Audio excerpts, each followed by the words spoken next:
ఒకచో నేలను పవళించును, ఒకచోను పారు పూసెజ్జపై, ఒకచో శాకములారగించును, ఒకచో ఉత్కృష్ట శాల్యోదనంబు, ఒకచో బొంత ధరించును, ఒక్కొక్కతరిన్ యోగ్యాంబర శ్రేణి. లెక్కకు రానీయడు కార్యసాధకుడు, దుఃఖంబున్ సుఖంబున్ మదిన్. కార్యార్థి అయినటువంటి ధీరుడు వీలును బట్టి ఒకచోట భూమి మీద, నేల మీద, కటిక నేల మీద పడుకుంటాడు. ఒక్కొక్క చోట పరుపుల మీద కూడా పడుకుంటాడు. పడుకోవాల్సి వచ్చినప్పుడు భూమి మీద పడుకుంటాడు, అవకాశం ఉన్నప్పుడు పరుపుల మీద పడుకుంటాడు. ఒక తావున కూరగాయలు, కాయగూరల్ని తింటాడు. ఒక్కొక్క చోట చక్కటి సన్న బియ్యంతో మంచి రుచికరమైన భోజనము చేస్తాడు. అవసరమైనప్పుడు ఏది ఎక్కడ దొరికితే, ఎంత దొరికితే అంత కందమూల ఫలాలైనా తింటాడు.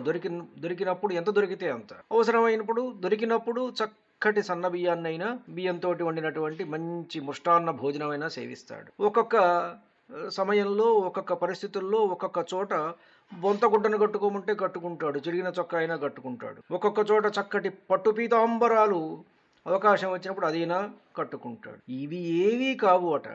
కష్టములు వచ్చినాయని దుఃఖాన్ని కానీ, సుఖాన్ని వచ్చాయని సంతోషాన్ని కానీ, కార్యార్థి అంటే ఒక పనిని పూర్తి చేయాలనుకున్నవాడు ఎప్పుడు కూడా వదిలిపెట్టడు. మనస్వి కార్యార్థి నా గణయతి దుఃఖం నచ సుఖం. ఒక పనిని చేయాలనుకున్నవాడు సుఖాన్ని కానీ, దుఃఖాన్ని కానీ లెక్క పెట్టకుండా దారిలో ఏదొస్తే దాన్ని స్వీకరిస్తూ తన పని చేయడానికి ముందుకెళ్తాడు. దీనికి సంస్కృత శ్లోకం భర్తృహరిది.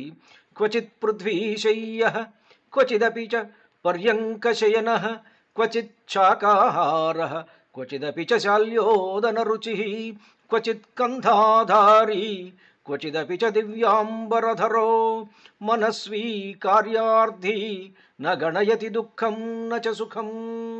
మనకు గొప్ప గొప్ప వాళ్ళ జీవిత చరిత్రలు చదివితే మనకు తెలిసేవి అవే. మనం డాక్టర్ అబ్దుల్ కలాం గారి జీవిత చరిత్ర చదివినా, లేకపోతే మన ప్రస్తుత ప్రధానమంత్రి గారి నరేంద్ర మోడీ గారి జీవిత చరిత్ర చదివిన, ఆయన అవసరాన్ని బట్టి రైళ్లలో టీ అమ్మాడు, లేకపోతే కార్యాలయాల్లో చీపురు పెట్టి ఊడ్చాడు, అత్యున్నతమైనటువంటి ప్రధాన పదవిని అలంకరించాడు. అంటే జీవితంలో పైకి రావాలి అని అనుకున్న వ్యక్తి తను అవసరాన్ని బట్టి ఇది కష్టమా సుఖమా అని ఆలోచించడు. ఆ పని అప్పుడు చేయవలసి వస్తే అది చేస్తాడనమాట. ఇది మంచిదా, ఇది చెడ్డదా, ఫాల్స్ ప్రెస్టేజ్లకు యథావాత చెప్పొచ్చేది ఏమిటంటే, ఫాల్స్ ప్రెస్టేజ్లకు, అనవసరమైన ప్రెస్టేజ్లకు బోరు. ఎప్పుడు ఏది ఎంత దొరికితే ఆ సమయాన్ని బట్టి అప్పుడు దానికి అనుకూలంగా వాళ్ళు ఉంటారు. ఇది అనమాట కార్యార్థి యొక్క ముఖ్య లక్షణం. ధన్యుణ్ణి. నమస్కారం. మీ ఊటుకూరు జానకి రామారావు.